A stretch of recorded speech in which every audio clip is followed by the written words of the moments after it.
back with another What I Eat in a Day video. I try to eat as healthy as I can, but some days I'm just really craving junk food.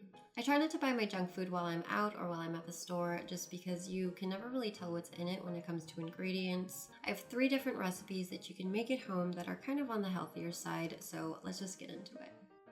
Alright, so the first recipe I want to share is one that I like to make when I'm craving a milkshake.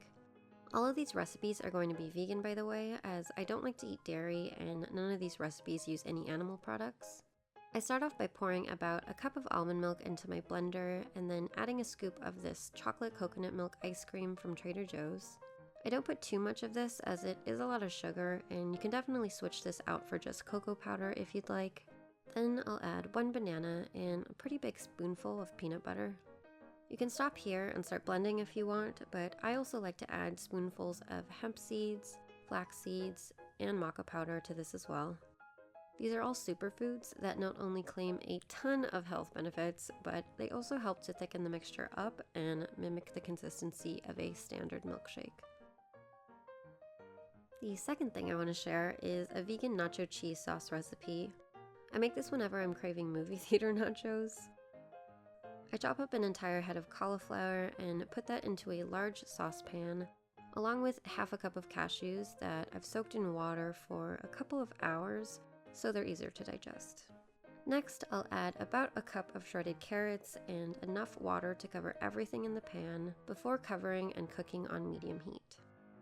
I'll wait for this to boil and then put it on low heat for about 15 minutes or until the vegetables are soft.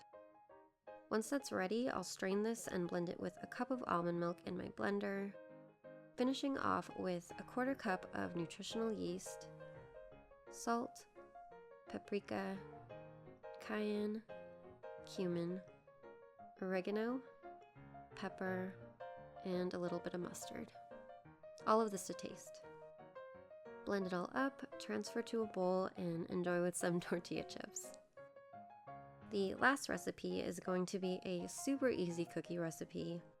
I love this because you only need a few ingredients, such as 2 bananas that I just mash up in a bowl, 2 cups of rolled oats, and half a cup of peanut butter.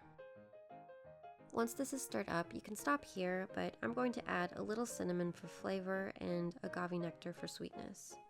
You can add nuts, chocolate, whatever you want. I begin to roll up some of my mixture into little rounds that I kind of flatten with a fork and then bake in the oven at 350 degrees for 15 minutes. And that is going to be it for this What I Eat in a Day video. Hope you enjoyed and found it helpful, and I will see you guys in the next one. Bye!